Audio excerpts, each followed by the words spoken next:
Qadash, and double honor to the elders that great millstone and SHALAWAM, to the elect of the nation of Israel. And my Hebrew name is 𝐉𝐄𝐄, and I'm with the brother Yeshaya. And in this video, we're gonna go into Ruth the Moabitess. The video title is Orpah and Ruth are Moabites, which Orpah and Ruth in the book of Ruth are Moabites. Okay, they're of a heathen nation, which today the Moabites would be the Chinese, the Koreans, the North Koreans, the South Koreans. Let's bring it out. Okay. You just begin at the top, Ruth 1:1. And in this video, let me say this. In this video, we're gonna prove that Ruth is a Moabite. We're not gonna go into like all the inheritance part of, Elimelech. We're not gonna go into that. We're just in this video. All we're gonna do is establish or prove. It's already been established. We're gonna prove that Ruth is a Moabite. She's not an Israelite. She's a Moabite of a heathen nation. Okay. So let's bring it up. God. Ruth chapter 1 verse 1. Now it came to pass in the days when the judges ruled that there was a famine in the land, and a certain man of Bethlehem, Judah, went to sojourn in the country of Moab, he and his wife and his 2 sons. Oh, that was still verse 1, right? Okay, read it again, Oxalite. God. Now it came to pass in the days when the judges ruled that there was a famine in the land, and a certain man of Bethlehem, Judah, went to sojourn in the country of Moab, he and his wife and his 2 sons. Okay. Now, this man was Elimelech, which we're gonna read it. We're gonna read it. But there was a famine in the land of Judah, so they went to the land of Moab. Okay, so there was a famine in the land of Judah, and they entered into the land of Moab. All right, that's where the Moabites dwelt. If you look at a map of where Moab was at in the ancient world, then you'll know that's where the Moabites dwelt. So there was a famine in the land of Judah. I said that right? There was a famine in the land of Judah, and okay, so they went to the land of Moab. You got it. Verse 2, and the name of the man was Elimelech, and the name of his wife Naomi, and the name of his 2 sons Mahlon and Chilion, Ephrathites of Bethlehem, Judah, and they came into the country of Moab and continued there. Right. So they entered into the land of Moab. All right. You had Elimelech, his 2 sons, and you had Naomi. All right. And Elimelech, Naomi's husband. Oh, and I forgot to mention that this was during the time of the judges. 1:1 clearly states that. Some even commentators also say that the book of Ruth is part of the book of Judges. If you look that up. They're simultaneously happening. Verse 3. And Elimelech, Naomi's husband, died, and she was left and her 2 sons. And they took them wives of the woman of Moab. The name of the one was Orpah, and the name of the other Ruth, and they dwelled there about 10 years. Okay, so clearly they took these 2 sons took them wives of the woman of Moab. And who was that? Orpah and Ruth. So that means that Orpah and Ruth are Moabites. They went into the land of Moab and they took them wives of the daughters of Moab, right? Or the women of Moab. And this is I'm gonna grab it in the NLT. This is Ruth 1:4 in the NLT. The 2 sons married Moabite women. One married a woman named Orpah and the other a woman named Ruth, but about 10 years later. There you go. That's straight to the point. But people, you got guys out there like Vocab Malone that say that Ruth was accepted, or she was she received salvation or some type of, because that's what heathens think, that all nations can receive salvation just because they cool with us. Right. Like Ruth, we gonna get into it, but but she was still a heathen, and we're gonna prove that. We're gonna go verse by verse and bring this information out that she was not no Israelite. God. Verse 5. And Mahlon and Chilion died also both of them, and the woman was left of her 2 sons and her husband. Meaning Then they all she died. The father and the 2 sons, right? God. Then she arose with her So daughters. that made Orpah and Ruth what? Husbandless. They didn't have no husband. God. Then she arose with her daughters-in-law, that she might return from the country of Moab, for she had heard in the country of Moab how Yahawah had visited his people in giving them bread. Hold on, read that with emphasis. That Yahawah visited his people, right? God. Then she arose with her daughters-in-law, that she might return from the country of Moab, for she had heard in the country of Moab how that Yahawah had visited his people in giving them bread. Right. Yahawah had visited his people. It doesn't say that that Ruth and Orpah were his people. They were just in the land of Moab during this famine in Judah, and the Lord supplied our people with what? With food, with provision. That's what the Lord did. He visited his people and given them bread. God. Verse 7. Wherefore she went forth out of the place where she was, and her 2 daughters-in-law with her. Hey, Babakusha, could you grab Leviticus 20 and 26? Leviticus 20 and 26. Just because you live among a group or multiple ethnicities does not mean that you're the same people. Just because you live around Esau doesn't mean you're an Edomite. Just because you live around a Moabite doesn't mean you're a Moabite. Just because you live around a Hamite or an African doesn't mean you're an African. Okay, all they did was just went to sojourn in the land of Moab. Okay, I believe you read that, right? The word sojourn, because I don't got my tablet on me, so I can't. But that word sojourn, that word for sojourn is 𝐤𝐤, which means they sojourn from one land to another. That's all they did. God, yeah. Ruth 1:1, it goes into that. It says, a man of Bethlehem, Judah, went to sojourn in the country of Moab. Okay, God. And that word for sojourn is 𝐤𝐤, right? God. Now jumping into Leviticus chapter 20, verse 26. And ye shall be holy unto me, for I, Yahawah, am holy, and have severed you from among other people, that ye should be mine. Right. Now, the point is the Lord has severed us from other people. Right, meaning what? He put a division between us. Okay? That's all. That's what he did. Okay? And people just don't get it, that they're trying to make Ruth look like, just because Ruth was cool with us, that she's an Israelite. No, you can't be you have to be a blood descendant. Her fathers, one of her forefathers, I don't know who her actual father is, but one of her forefathers is Eglon. If you type in Eglon, is one of her forefathers. Not saying that was her father, but one of her forefathers. She comes from Moabite. That's who she comes from. She descends from Moabite. God. Now jumping back to Ruth 1:7. Yeah. God. The Lord severed us from all people. That's the point. The Lord severed us from all people. Now, if you, like, for example, if you need food, right? If you got a famine, sometimes you got to go to your, don't the scripture say you got to go to your enemy for the need of one of all things? God. What did Elimelech, what did Naomi do? What did his 2 sons do? They went to the land of Moab to get what they had to. They had to. I mean, what you gonna let? They couldn't starve to death, so they went to Moab to get that provision.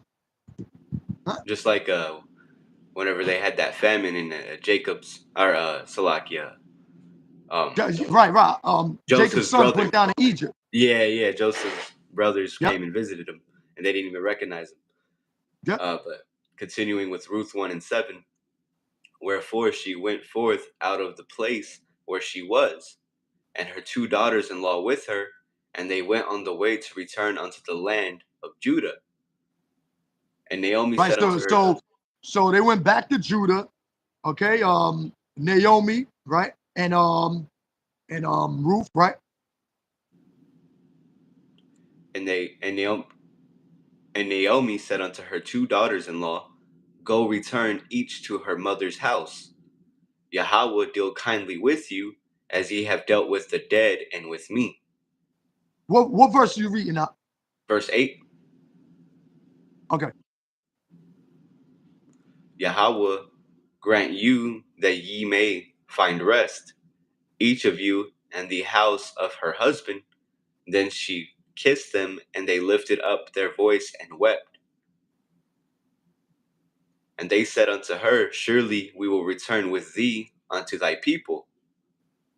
And Naomi said unto them, Turn again, my daughters, why will ye go with me? Are there yet any more sons in my womb, that they Read may that be again. your husbands? God. This is Ruth 1, verse 11. And Naomi said, Turn again, my daughters, why will ye go with me? Are there yet any more sons in my womb? About thy people. Oh, Khan. Ruth 1 and 10. And they said unto her, Surely we will return with thee unto thy people. Who said that? It was who? It wasn't Naomi. Right, it was the daughter-in-laws. It was the daughter-in-law. She said, we will return with thee unto thy people. Because that shows you a distinction between Naomi's people, which were Israelites, because Naomi is an Israelitess. Okay, Elimelech was an Israelite, and his two sons were Israelites. Ruth and Orpah said, we'll return with thee unto thy people. God. Right? Because they wanted to be down. That's basically what it was. They wanted to be down. You know? God. I want to read that in the NLT. Ruth 1 and 10. No, they said, we want to go with you to your people. Uh-huh. And it's going on with the 11 in the KJV. And Naomi said, Turn again, my daughters. Why will ye go with me? Are there yet any more sons in my womb, that they may be your husbands? Hold on now. If that was really our people, Naomi wouldn't have said, why will he go with me? Like, you'd be like, come on, you're of our people. Right, let's get that. She would have, like, easily, like, come on. Like, you know when you're around your people, like, come on, you with us. You down with us. Right. Like, why would No you question. even, It says, are there yet any... Go for that.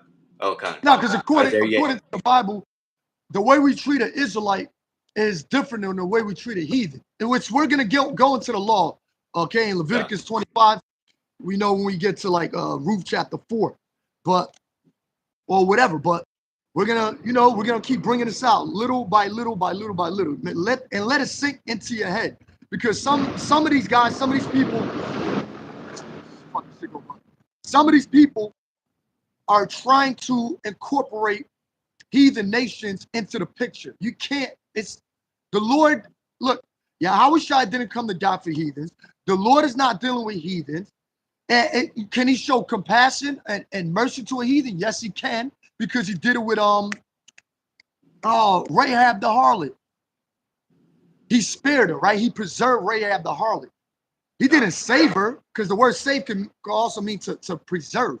Doesn't mean eternal salvation is for Israelites. But he spared her. He saved her family because she was cool with us. She was like, okay, I got you. The Lord can throw you a little bit here and there. Okay, heathen, I got you. It doesn't mean you're an Israelite, because Rahab is not an Israelite. But she was spared. She was cool. Just like with Ruth, she was cool. Right. And Ruth, when you get into the story, when we go further into the story of Ruth, you're going to find out that Ruth was used to bring forth Yahawashi, okay, or the tribe of Judah. She was used, a heathen woman was used to bring forth the tribe of Judah. That's why you found Ruth in Yahawashi's lineage in Matthew chapter 1. God. So Ruth chapter 1, verse 11. And Naomi said, Turn again, my daughters. Why will ye go with me? Are there yet any more sons in my womb, that they may be your husbands? Turn again, my daughters, go your way, for I am too old to have a husband. So Naomi wasn't really bearing children, right? Or she didn't have a husband. If I should say I have hope, if I should have an husband also tonight, and should also bear sons, would ye tarry for them till they were grown? Would ye stay for them from having husbands? Nay, my daughters, for it grieveth me much for your sakes that the hand of Yahawah is gone out against me. And they lifted up their voice and wept again. And Orpah kissed her mother-in-law, but Ruth clave unto her. And she said, Behold, thy sister-in-law is gone back unto her people, and Oh no. unto her people, and unto her gods. Right. Return Who are the thou. gods of the Moabites? The god of the Moabites were 𝐤𝐄𝐅. I believe they also had Milcom. Right? Type in a Moabite sarcophagus. It looks like a Moabite. You know, it looks like a Moabite. So Orpah went back to her people and her gods. 𤤄𝐅 and Milcom is not our God. Our God is Yahawah. Okay? Our God is our gods are Yahawah, BAHASHAM, Yahawashi. Okay? Not 𤤄𝐅, not Milcom, not no other God but Yahawah, BAHASHAM, Yahawashi. The scriptures tell you, and what's that? Psalm 96, that the gods of the heathen are idols, are nothing, the work of men's hands. So if they can't, now Orpah, everybody always wants to go into Ruth. What about Orpah? Listen, read that again now. These people lack reading comprehension. Orpah is a Moabite. This is Ruth 1:14, and they lifted up their voice and wept again. And Orpah kissed her mother-in-law, but Ruth clave unto her. And she said, Behold, thy sister-in-law is gone back unto her people, and unto her gods. Return thou after thy sister-in-law.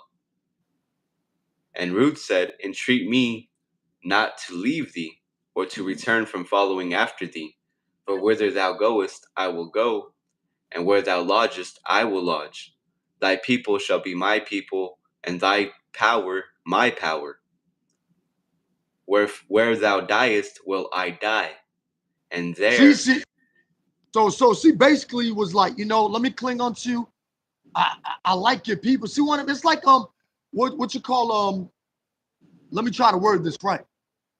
Like you'll have like a Moabite, or you'll have like a African trying to be down. Like I want to be around you know, Jake. I want to be around Jake because I feel comfortable around him. You know what I'm saying? Or I want to be around these people because I feel comfortable around them, you know? Everybody wants to be part of it. You can't, or Ruth's gods are clearly, if Orpah serves her gods, how can Yahawah be Ruth's God? Think about it. If Orpah went back to her gods, how can the Heavenly Father Yahawah be Ruth's God? As far as like the God that well, the heathen will have to service in the kingdom. We understand all that. The heathen will have to serve Yahawah and Yahawashi and us in the kingdom, but they're not part of us. They're not part of it. You know. So she said, "I want to read that again." God. Verse 16. And Ruth said, Entreat me not to leave thee, or to return from following after thee. For whither thou goest, I will go, and where thou lodgest, I will lodge. Thy people shall be my people, and thy God my God. Where thou diest will I die, and there will I be buried. Yahawah. Now hold on. Now remember that we talked about this like yesterday or 2 days ago, that anytime, like if Abraham, right, for example, Abraham was buried, right? She said, wherever you're buried, I'll be buried. Abraham was buried in the cave of Machpelah. Isaac was buried in the cave of Machpelah. I just want to give you an example. Jacob was buried in the cave of Machpelah. There was even with burial, was always like, there was always a separation with burial. Right. There was always a separation. All right. If you go to a grave site, there's a grave site upstate New York where the slaves were buried separate from the slave owner. Esau even knows that and knew that you had to separate even burial plots. Now you got cemeteries where you're buried next to a heathen. All right. For example, for a mausoleum, right? Here's another good example, like a mausoleum that the whole family or your descendants are buried in or are in a mausoleum, right? Like you'll have all your family members in a mausoleum. Well, our burial customs are different than anybody. Like we're really supposed to be separate, even in burial. Even in burial, I gotta go into that, like the custom of burial, and I'm sure it's gonna tell you the same thing. Israelites, that's why it says well, like when Ahab died, he was buried with his fathers. You understand? Like when this Israelite died, he was buried with his fathers. Same thing with if Ruth died, she will be buried with her fathers. Yeah. Hey, I found this quote to back you up. That was the spirit. I was already thinking about Esau's segregation. Nah, I am the Barthawadi BAHASHAM Yahawashi. This is a quote from let me go back to it. An Edomite, of course. But hey, I agree with him. It's George Wallace, if I remember that. Let me check real quick. But I want to read the quote. It says, segregation now, segregation tomorrow, and segregation forever, which is what the brother's referring to, setting things apart. Yes. And I believe even Jake, I was trying to find the original thing that I was thinking of. Jake had, we were doing better as a people. You know, the southern kingdom was doing better before they started mixing everyone. When they had everything segregated, they had the Black Wall Street. You know, they had their own communities, their own stores. It was better because guess what? Jake knows how to create and function. That's God's people. And Esau, you know, he uses Jake. Now we're all mixed, but we're the workers, and then they just they get rich off of us. But man, yeah, the Lord's about segregation. You know, and the Lord's, who quoted that? Who made that quote? Let me make sure it was I'm reading that right. George Wallace. Was he an Edomite or no? Yeah. Look, this is him right here. Alabama. Yep. See, that's because even Edomites know that there's a separation. Yep. There's a separation to everything. There's a separation. You know, one tree is different from another. One rock is different from another. One stone is different from another. One people are different from others. That's why Deuteronomy, let's get that. Deuteronomy 7:6. Exactly. I'll grab it right here.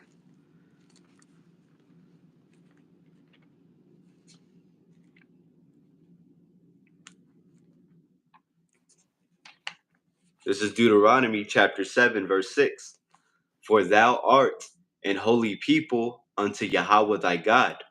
Yahawah thy God hath chosen thee to be a special people unto himself, above all people that are upon the face of the earth.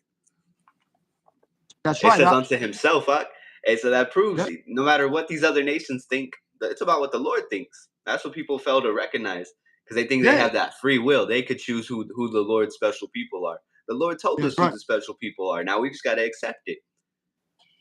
Yeah, they have that saying because everyone wants to feel accepted by superior. Our power, our God. Yep. They want to be down with us. You know, there's this saying that was created by the Protestants, or was it the Protestants? They had this saying called replacement theology, where they say that the Lord, Babakusa, could you grab Romans 11:1 or is Romans 10:2? It's one of those. They have this saying that called replacement theology, where the Lord replaced national Israel, or you replaced the descendants of Jacob with Edomite. So he replaced us with Edomite. So now what they're saying is that the Lord doesn't care no more about Moses, about Aaron, about the Levites, about the Judah, about Ephraim. He doesn't care no more about us. Now the Lord is dealing with he cares about other people now in place of us. And that's it's far from the truth. It's far from the truth. God. This is Romans chapter 10, and I believe this is the one, verse 3. For they being ignorant of God's righteousness. Is that it, Ak? No, no, it's like the first verse. Romans 11 or Romans 10. 1 and 1. One of those verses. Con. I'm going to grab this one right quick and I'll grab yours, Ak. Romans 10 and 3. For they being ignorant of God's righteousness and going about to establish their own righteousness have not submitted themselves unto the righteousness of the Most High. Okay, so it's a righteous thing to believe Israelites are above all people. Now jump into Romans 11 and 1. I say then, hath the Most High cast away his people? God forbid. For I also am an Israelite of the seed of Abraham, of the tribe of Benjamin. See, Paul, I got to start letting you finish the scripture too. See, Paul. Yeah, you're good, Ak. Paul said that he's asking, did the Most High reject or throw away his people? Did the Most High throw away the Israelites? He said, no, God forbid, because I also am an Israelite, okay, of the tribe of Benjamin. So the Most High has never forsaken the Israelites, even through thick and thin. Exactly. Even when he turned his back on us and rejected us for some time, like the book of Hosea goes into, he said, I will gather you with mercy and compassion. I will gather I will gather you. There's one in Isaiah or Jeremiah says that, or Ezekiel, he says he will gather us. Though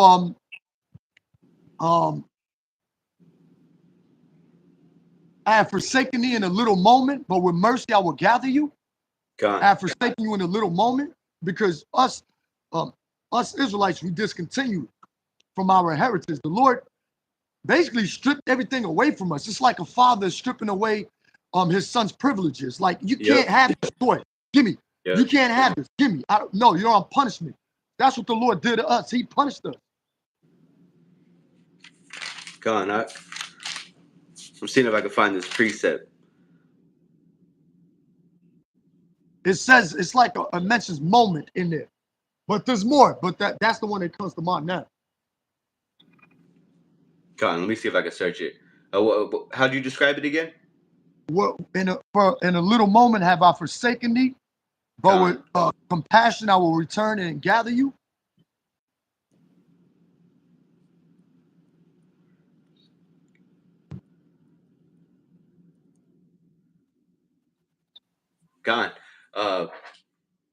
Isaiah 54 and 7. For a small moment have I forsaken thee, but with great mercies will I gather thee. You see, that's straight to the point. So that moment is when we discontinued from our Israelite culture, our customs, our heritage.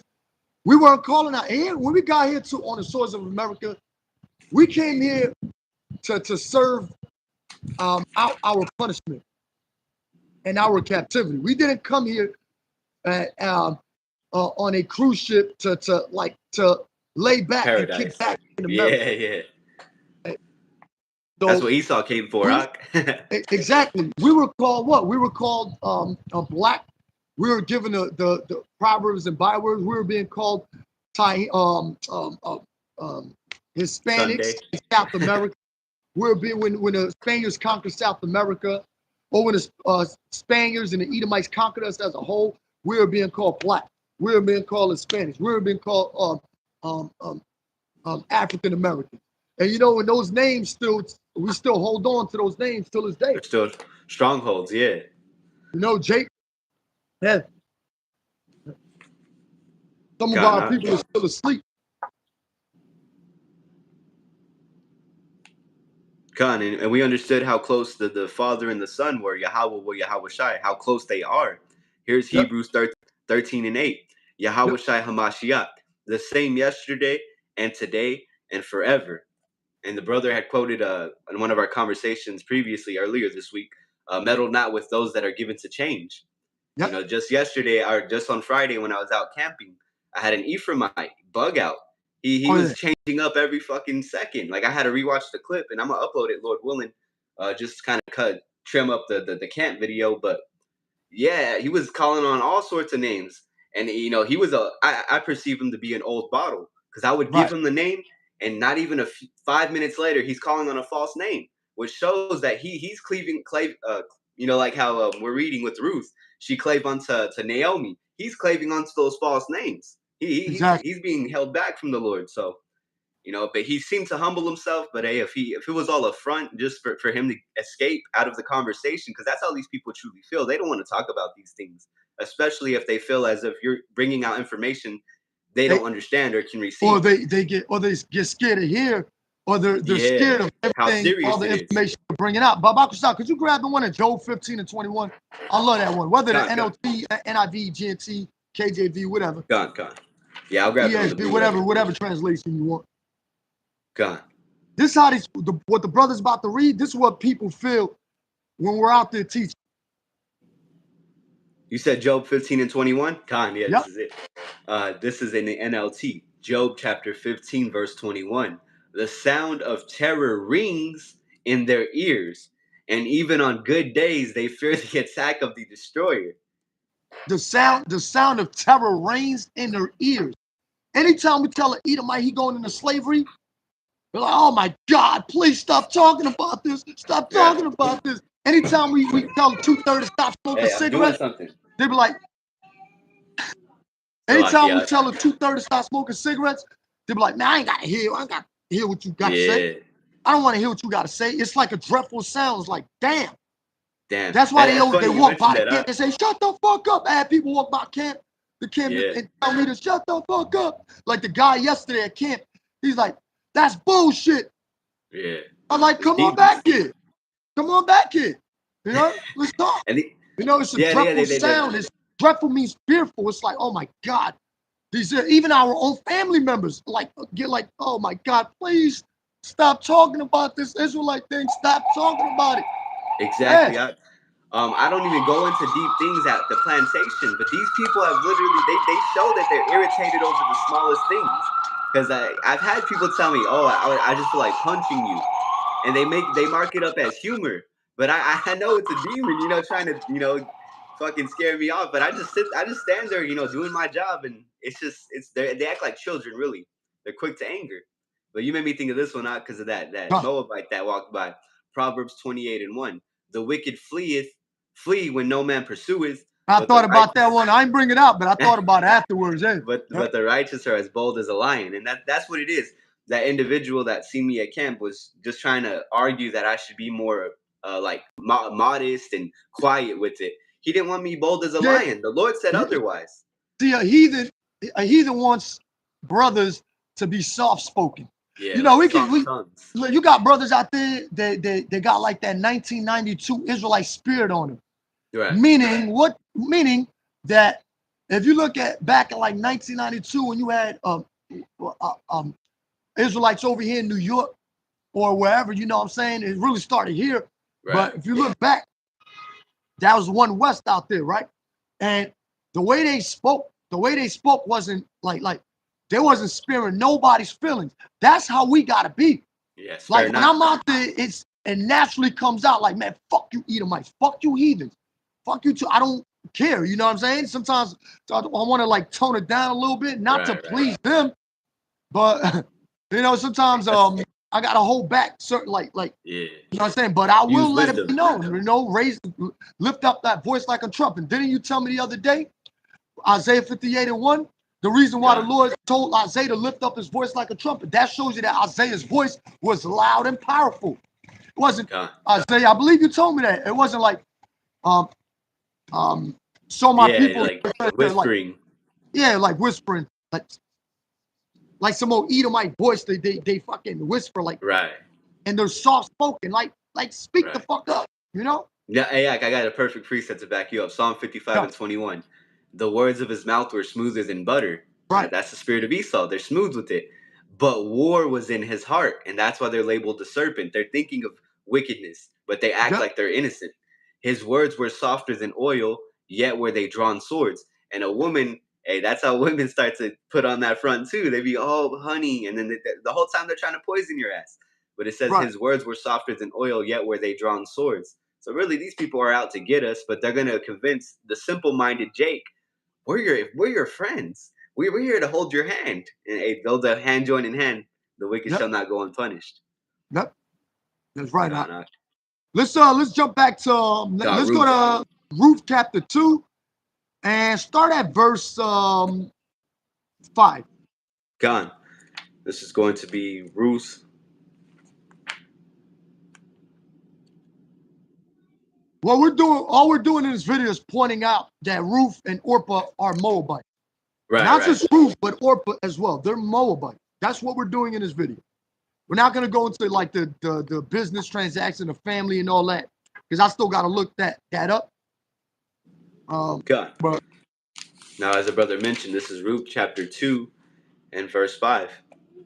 Then said Boaz unto his servant that was set over the reapers, whose damsel is this? Hold on now. We might have to start from the top. God. Ruth chapter 2 verse 1. And Naomi had a kinsman of her husbands, a mighty man of wealth, of the family of Elimelech, and his name was Boaz. Okay, so Boaz was the relative of Elimelech, and Boaz is also a Judite. All right, he comes from the tribe of Judah, right? And Ruth, the Moabitess, said unto Naomi, let me now go to the field. Wait. Ruth the Israelite. Ruth the Moabitess. Ruth the Israelite. And Ruth the Moabitess said unto Naomi, let me now go to the field and glean ears of corn after him, in whose sight I shall find grace. And she said unto her, go, let's jump down to verse 6. God. Now Ruth chapter 2 verse 6. And the servant that was set over the reapers answered and said, it is the Moabitish damsel that came back with Naomi out of the country of Moab. It is the Moabitish damsel that came back with Naomi out of the country of Moab. So Ruth's nativity or origin of birth was obviously Moab. That's where she lived. That's her people. Come on. Continuing in Ruth 2. Yeah.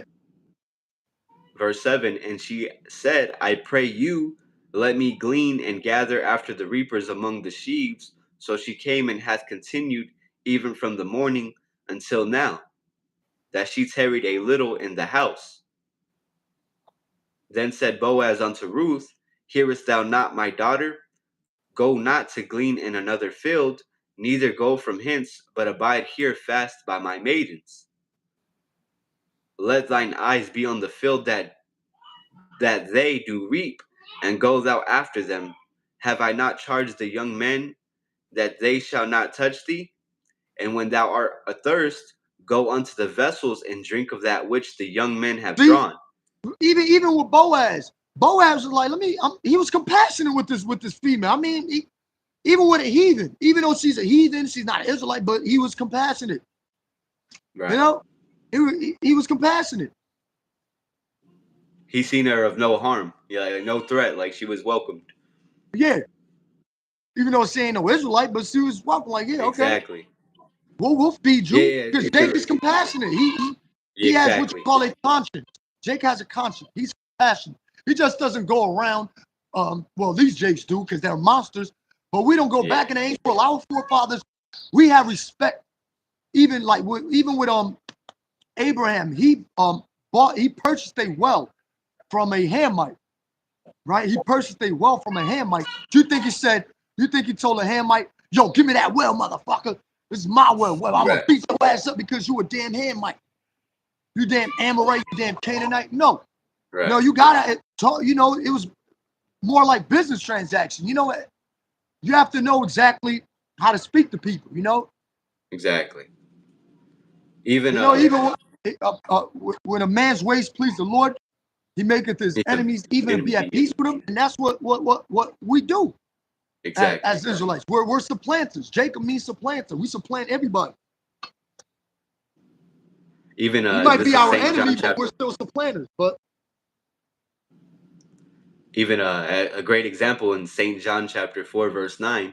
Then saith the woman of Samaria unto him, how is it that thou, being a Jew, askest drink of me, which am a Yep. woman of Samaria? For the Jews have no dealings with the Samaritans.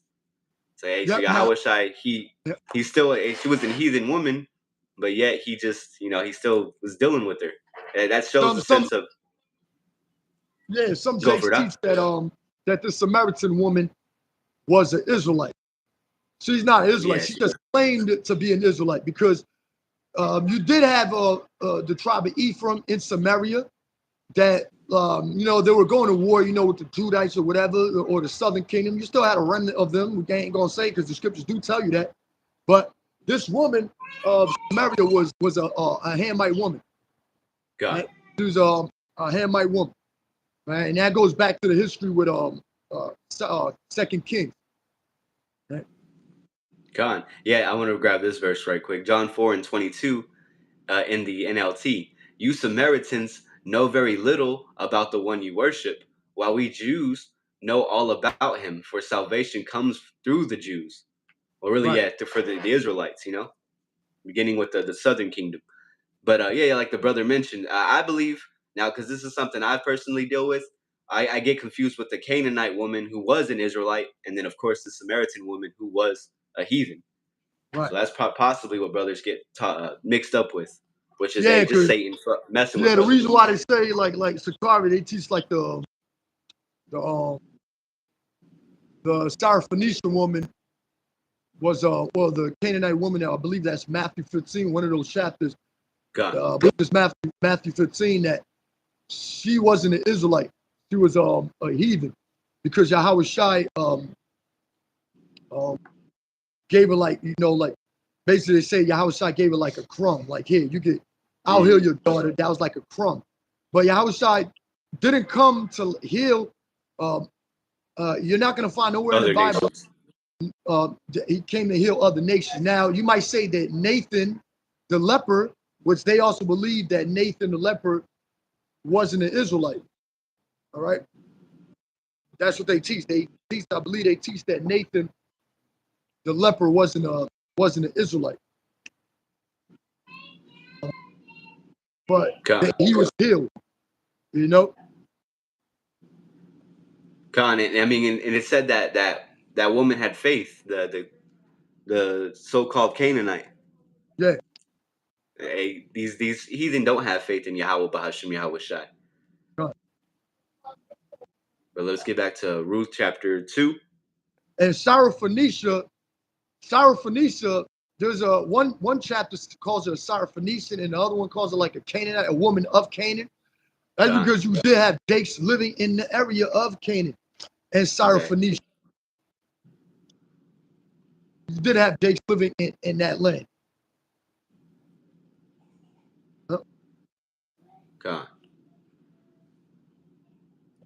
God, this is going to be Ruth chapter 2. And I believe we left off with verse 8, verse 9. Yeah, it's verse 9. Let thine eye be on the field, that they do reap, and go thou after them. Have I not charged the young men that they shall not touch thee? And when thou art athirst, go unto the vessels, and drink of that which the young men have drawn. Then she fell on her face, and bowed herself to the ground, and said unto him, Why have I found grace in thine eyes, that thou shouldest take knowledge of me, seeing I am a stranger? Oh, she bowed down with her face to the ground. That's what the heathen's going to do. It says that the heathen are going to come bowing down to us. All right, they're going to come bowing down to us. All right, and also it calls her, seeing I have found grace. Read that again. It calls her a stranger. Right? If you could read that again, God. Ruth chapter 2, verse 10. Then she fell on her face and bowed herself to the ground and said unto him, Why have I found grace in thine eyes, that thou shouldest take knowledge of me, seeing I am a stranger? She was like, wait, you're taking knowledge of me? I'm a Moabite. You're trying to find grace in your eyes? I'm a Moabite. I'm a stranger. I don't belong to your people. Well, that word for stranger is Nakar. I guarantee if you go to the blue letter, it's going to tell you Nakar. Okay. Now that word Nakar could be applied to 90% of the time, it could be applied to a heathen nation, but you can also apply it to Israelite. You know, one example is Jeremiah chapter 2. And, right. God. Verse 11. And Boaz answered and said unto her, It hath fully been showed me all that thou hast done unto thy mother-in-law since the death of thine husband, and how thou hast left thy father and thy mother and the land of thy nativity, Oh, come on. and are come unto a people which thou knewest not Oh my heretofore. God. Okay. Now read the NLT on that. Check this out. God, Ruth God. 2 and 11. Check what it says. Ruth chapter 2, verse 11 in the NLT. Yes, I know, Boaz replied, but I also know about everything you have done for your mother-in-law since the death of your husband. I have heard how you left your father and mother and your own land to live here among complete strangers. You see? So we're strangers unto Moabites, and they're strangers unto us. God. And that makes sense. You said that Moabite walked by and was pissed off because he saw your sign. He saw he was looking at the Leviticus 11 sign. I got out there with the duck, with the pig, with the lobster, and he looked at it. I know he was calling that bullshit. He said that's bullshit because Moabites eat that type of abomination. They eat crabs, they eat ducks, they eat all that nasty shit. Moabites eat anything. Moabites eat anything. Yeah, scorpions and all that. Yeah. They eat things that die of itself. They eat anything.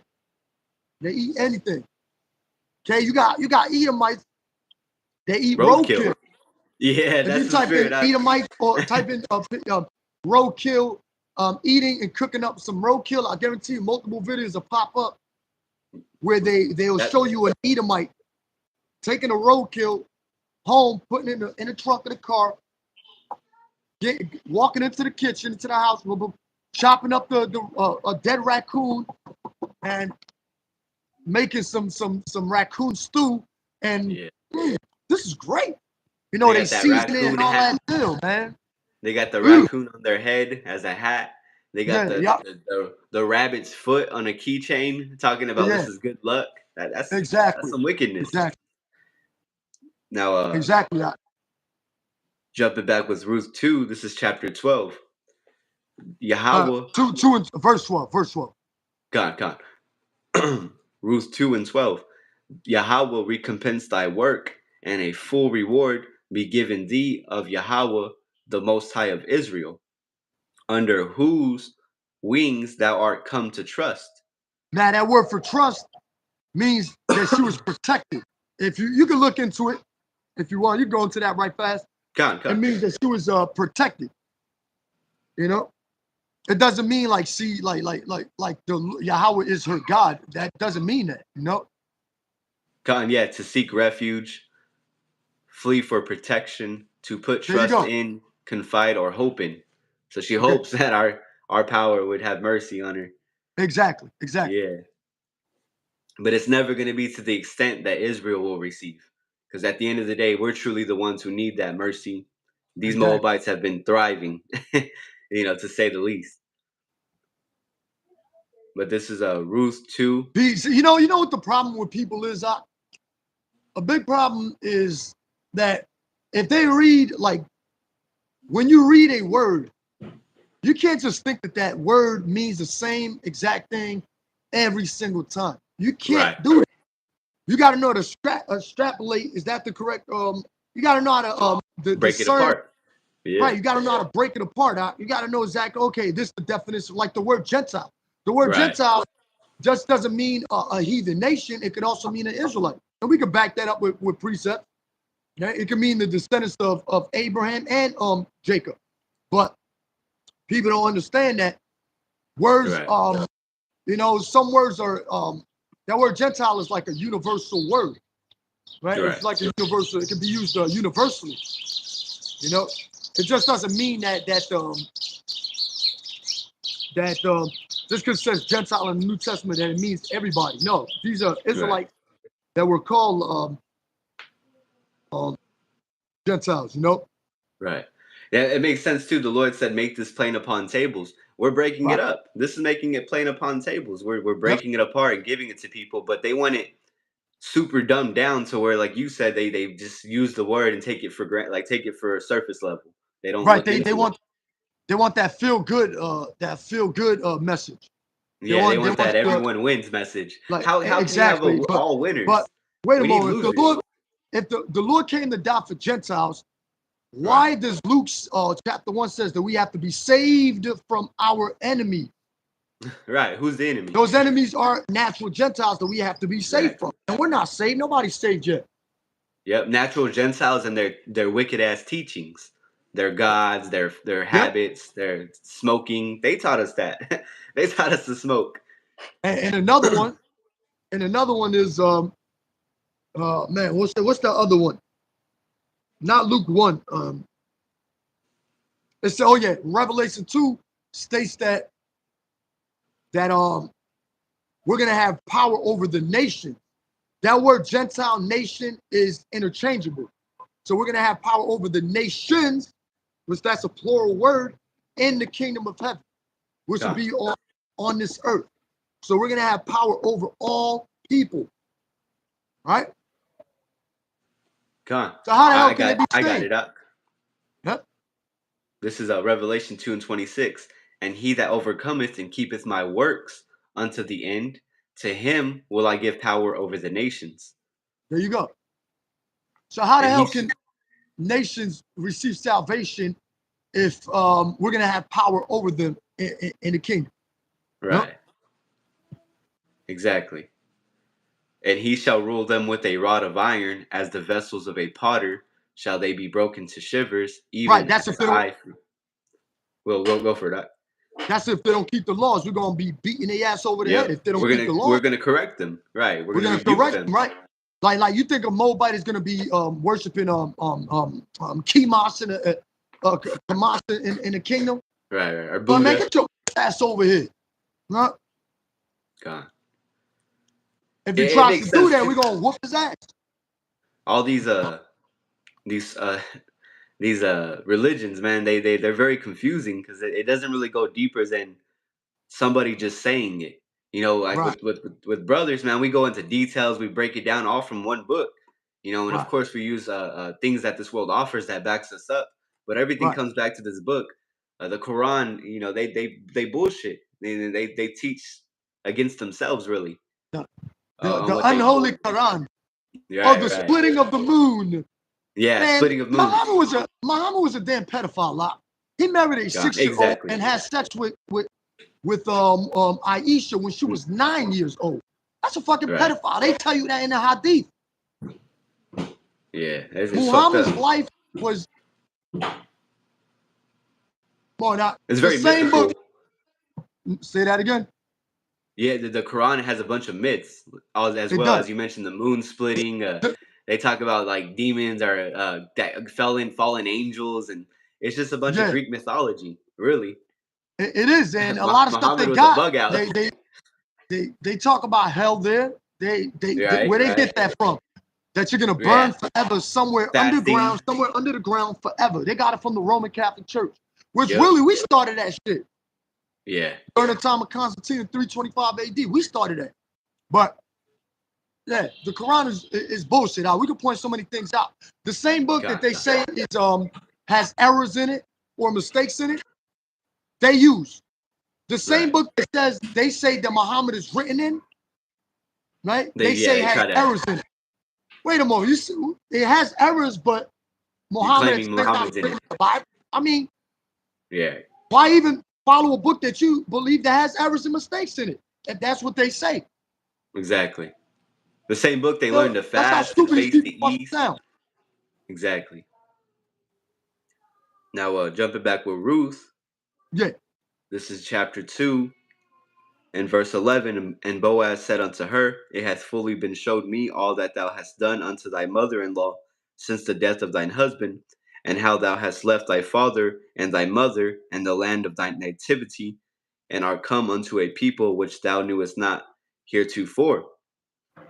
Yahawah recompense thy work, and a full reward be given thee of the Lord power of Israel, under whose wings thou art come to trust. Okay, you know what this also sounds like? Now, Hiram, right? When King David maintained, when it was still the southern and northern kingdom with King David, he had a man by the name of Hiram that he was cool with. He was called a lover of David.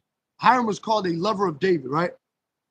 And he was cool with Hiram that he gave him food and he helped his family out, right? David did that. He's like, I got you. I got whatever you need. That's how we are, right? With Solomon, when he began reigning and when he ruled for 40 years, Hiram came under him. And I remember what my father did, helped you out. Like, I'll do the same thing too. It says that he gave Hiram's family anything that he wanted. It says that in the Bible. He gave Hiram and the African, it's like, here, y'all got it. No, you work for me. Ruth worked for us. It's not hard to see that, even though she was a woman. But it's not like we was like, I'm gonna kick your face in, Ruth. You know, some guys imagine some stupid shit. They don't know how to deal with people. Everybody they see is, oh, fuck, because they fucking heathen. Yes, they are heathens. They're going into slavery, of course. But there's a way we do things. In the kingdom, like for example, Esau raped our women. You think we're gonna be doing that to butt breaking and all that kind of shit that they did to us in the kingdom to them? No, we're not gonna do that because that's not in our. We don't do shit like that. Come on, it's not lawful.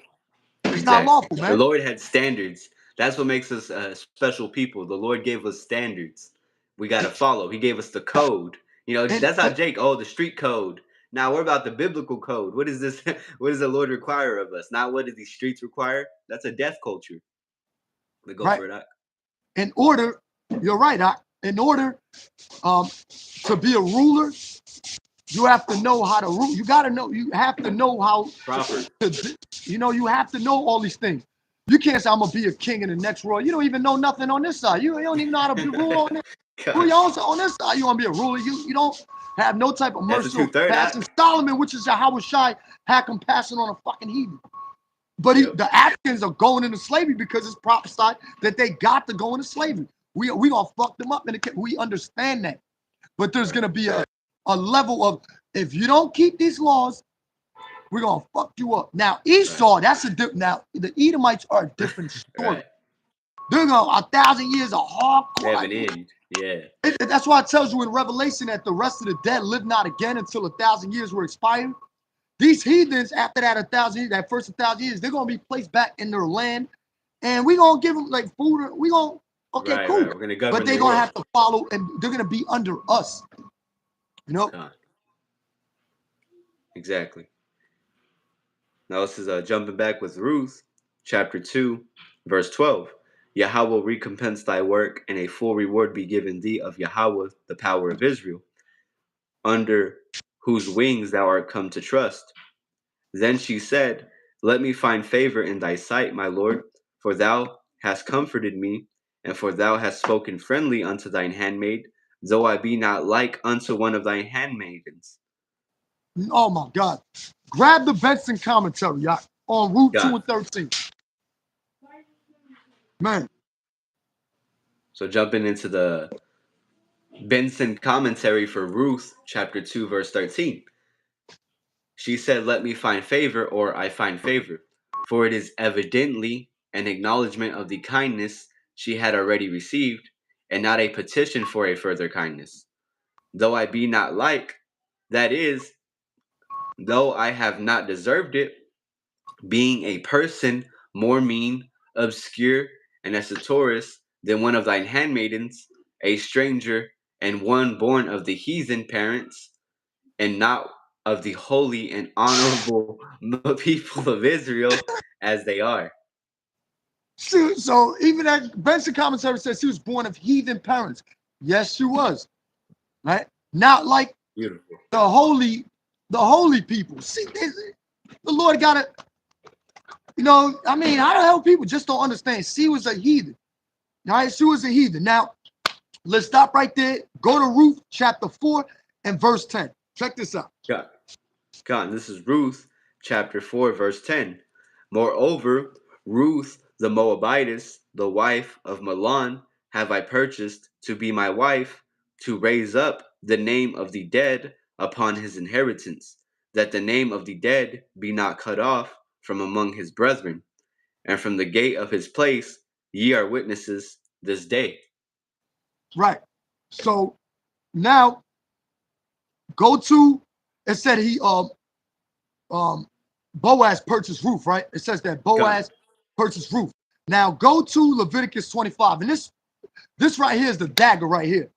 That's this. Well, we already put the dagger in, but this is another dagger. We just put multiple daggers inside of, God. Leviticus 25 and start at verse 44. Now, according to the Bible, you can buy heathen women. Ruth is like a concubine. That's what Ruth was. She was a concubine, which means a lesser wife or someone that you lie with. She was a concubine. You could buy heathen women according to the Bible. One thing you couldn't do is buy Israelite women. All right, they had to go through like the Israelite father in the transaction, like that. It had to be worked out among the father, the daughter, and the son. Okay, you couldn't do that with an Israelite woman. You don't have to buy an Israelite woman, but you can with a heathen woman. Let's get that. This is Leviticus 25, verse 45. Moreover, of the children of the strangers that do sojourn among you, the children of the strangers that do sojourn among you. Remember, she was in the land of Judah at this time, right? God. Of them shall ye buy, and do of their families that are with you, which they begot in your land, and they shall be your possession. Meaning, it belongs to us. It belongs to us. Now, remember, Naomi couldn't. She didn't have no, like, you know what I'm saying? Like children or whatever. I mean, she was old or whatever. But it's like the baby, which we're gonna read, but the baby that Ruth had, which was Obed, belonged really to us. Exactly. That's really, it's like it's our people. Obed is a Judite. You know what I'm saying? But but the strangers belong to us. Everything belongs to us. Basically, that's what this is saying. Everything belongs to us. God. Continue. Verse 46. And ye shall take them as an inheritance for your children after you, to inherit them for a possession. They shall be your bondmen forever. But over even their children, everything. Basically, we're gonna have everything. Everything belongs to us. The earth was made for our sake. But the point is that she was bought. She was bought. Okay, we purchased her. You could do that with a heathen, and that's straight to the point. But you could read like another verse or two, and we'll jump to like the next verse in Ruth 4. I'll just reread 45 and 46. Leviticus 25 and 45. Moreover, of the children of the strangers that do sojourn among you, of them shall ye buy, and of their families that are with you, which they begot in your land, and they shall be your possession. And ye shall take them as an inheritance for your children after you, to inherit them for a possession, that they shall be your bondmen forever. But over your brethren, the children of Israel, ye shall not rule one over another with rigor. Right. So that right there puts a distinction between strangers, non-Israelites, and Israelites. Israel. Right. But the point is, in that verse was really 44, that you could buy heathen women. You could purchase them. Come on. And you said jump back to Ruth? Yeah, Ruth 4 and 11. Okay. This is going to be Ruth chapter 4. No. Hold on now. Man. Hey, jump to Genesis 30 right fast. Chapter 1. God. This is going to be Genesis chapter 30. Oh, yeah. Do that. Actually, it ties in with the handmaids in Leviticus 25 and all that. Like they should be our possession. Gone. You said Genesis 30 and what verse? Start at verse 1. Genesis 30, verse 1. And when Rachel saw that she bare Jacob no children, Rachel envied her sister and said unto Jacob, Give me children, or else I die. And Jacob's anger was kindled against Rachel. And he said, Am I in the Most High's stead, who hath withheld from thee the fruit of the womb? Now Rachel was a Jacob. Rachel was an Israelite. Gone. And her sister Leah. Did you read about Leah yet? But she was an Israelite, right? Con, yeah. It doesn't mention her name, but it's referring to her. Okay, come. In verse 3, and she said, Behold, my maid Bilhah, go in unto her, and she said, and she shall bear upon my knees, that I may also have children by her. Oh, you see? So Rachel had handmaid Bilhah. Bilhah was not an Israelite. Bilhah was not an Israelite, but she couldn't have babies. Rachel couldn't have babies. She's like, okay, go in, Jacob, go into my handmaid Bilhah, okay, and impregnate her. But guess who that baby would be? The Israelites. Rachel, like bear upon her knees, meaning it's like that baby is like hers. Because what do you do with the baby? She's like in your lap and like, you know what I mean? That's in your bosom. That's your job now. Same thing with Naomi. Obed was Naomi's. It's like Naomi's child. It's like it belongs to us, you know? Her kinsman. Yep. That's our kinsman, right? Gone. Do you want me to continue in this chapter? Yeah. Yep. Genesis 30, verse 3. And she said, Behold, my maid Bilhah, go in unto her, and she shall bear upon my knees, that I may also have children by her. And she gave him Bilhah, her handmaid, to wife, and Jacob went in unto her. And Bilhah conceived and bare Jacob a son. And Rachel said, The Most High hath judged me, and hath also heard my voice, and hath given me a son. Therefore called she his name Dan. Dan, right. And Bilhah, Rachel's maid, conceived again, and bare Jacob a second son. Right. And Rachel said, With great wrestlings have I wrestled with my sister, and I have prevailed, and she called his name Naphtali. So you mean the Israelites were born of a heathen woman? Came out of a heathen woman? You see? You had Dan, which is among the tribe, right? And you had what? Naphtali. You had the northern king. You had Naphtali. But Bilhah wasn't an Israelite. She was just used for Jacob to go up in her and bring forth Israelite children. And that's why the tribes, right? Yeah.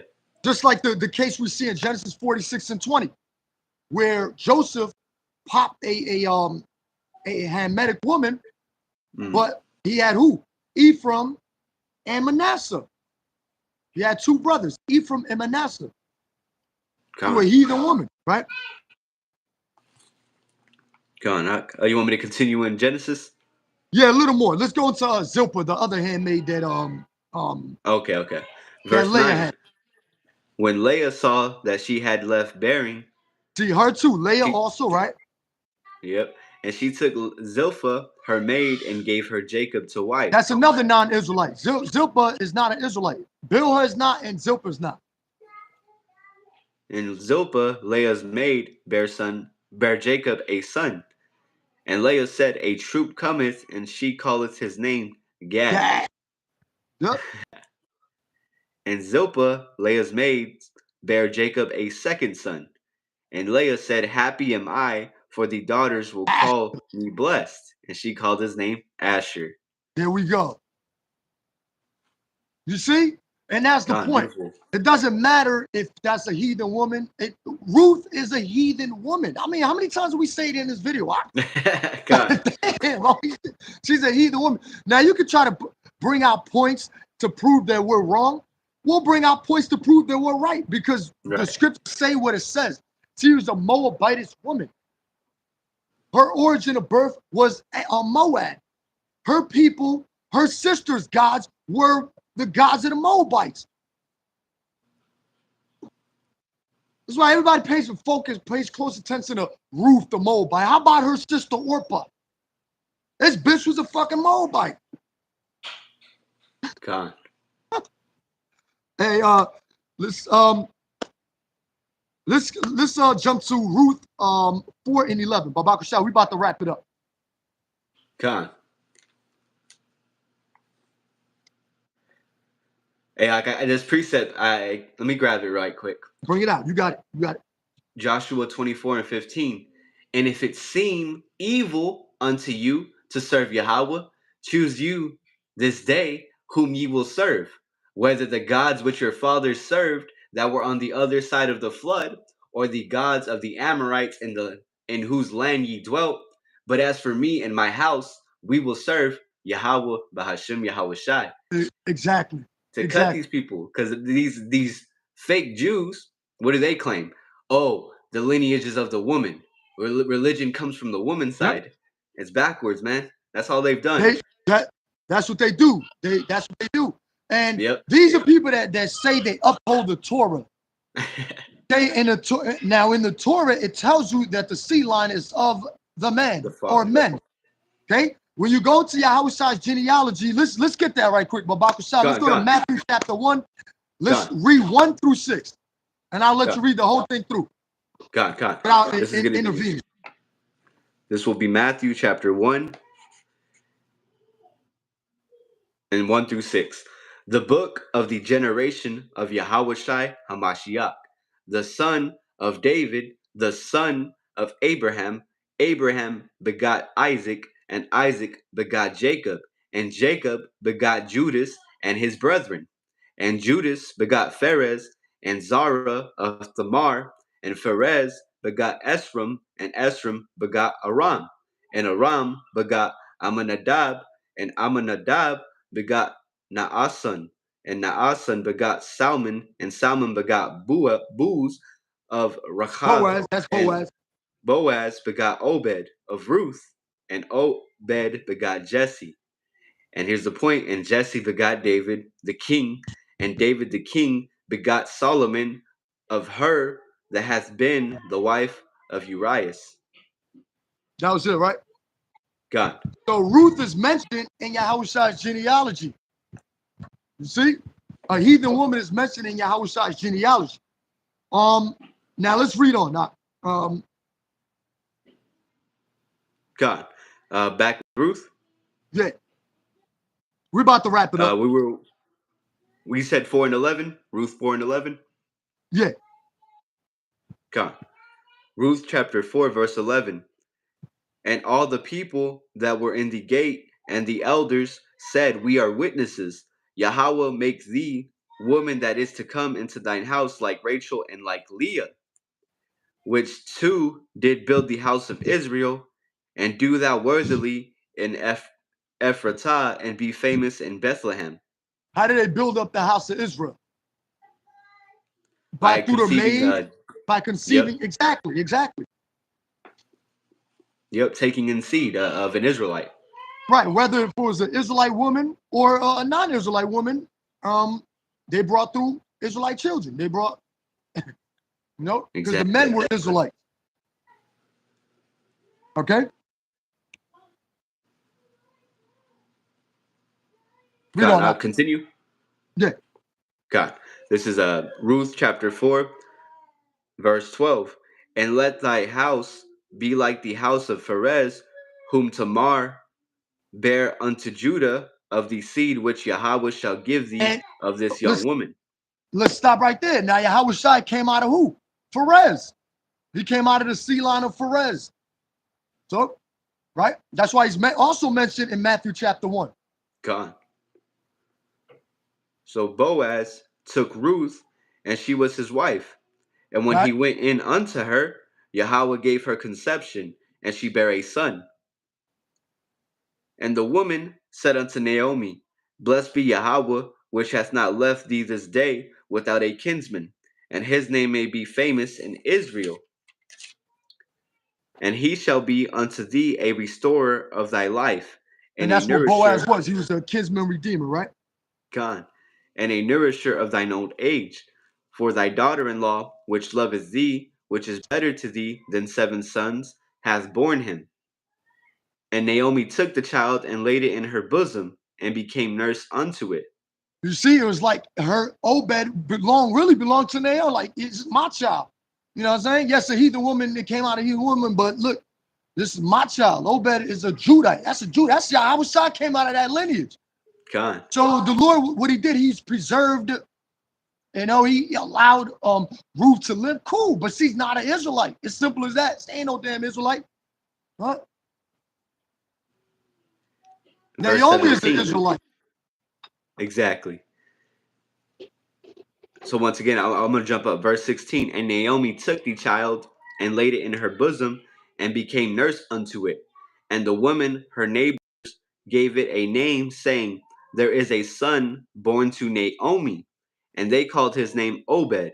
He is the father of Jesse, the father of David. Continue reading the lineage, Doc. It's so a few more verses, and that's it. Oh, that was the last of it, Doc. Oh wait, still that was? I'm misreading. No, you're right. There's more. No, that's all good. Now these are the generations of Perez. I know Perez begot Hezron, and Hezron begot Ram, and Ram begot Amminadab, and Amminadab begot Nahshon, and Nahshon begot Salmon, and Salmon begot Boaz, and Boaz begot Obed, and Obed begot Jesse, and Jesse begot David. There you go. You see? So that lineage had to come through, you know, had to come through somewhere, okay? Which, of course, you have Perez, you know, but and in between time, you had a heathen woman getting impregnated by Boaz, and the lineage of Judah continued on. That's it. The lineage of Judah continued on. All right.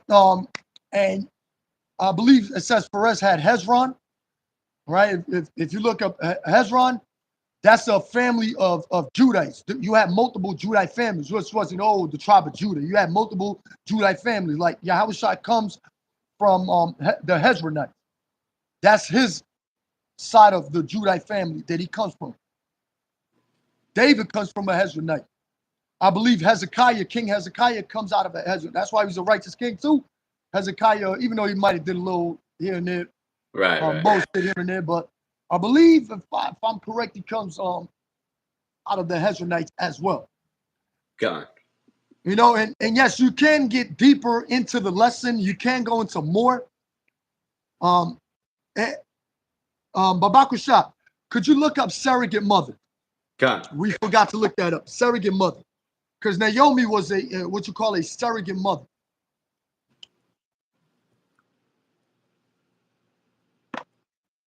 Surrogate mother, a person or animal that takes on all or part of the role of mother to another person or animal. So basically, Naomi is like the mother of Obed. Exactly. Here's another version of the definition. A woman who bears a child on behalf of another person or couple. That's it. Perfect. No, I'm saying that's it. That's it. That's correct. I mean, yeah. Now, perfect. You see, that was like with the case with Leah and Rachel. They used the Zilpah and Bilhah, and we proved already that Ruth is a Moabite. Right. I mean, that's what we want to establish in this video. We didn't want to like go into the history of the Moabites, which we could have got into in Genesis 19 and You know what I mean? We could have went into all that, but it's too much to bring out. So you don't want to, you know, you want to just keep it simple. And I mean, damn, how many? We proved already that Ruth is a Moabite. She's not an Israelite. Right. And through all the lineage, this precept came to mind. This is Isaiah 45:17. But Israel shall be saved in Yahawah with an everlasting salvation. Ye shall not be ashamed, nor confounded world without end. That's why the Lord made it to where we can have children with heathen women, and Israel will continue. Because there's only so many Israelite women out there. There's other nations other women in these other nations that the Lord's gonna have repopulate the earth full of Israel.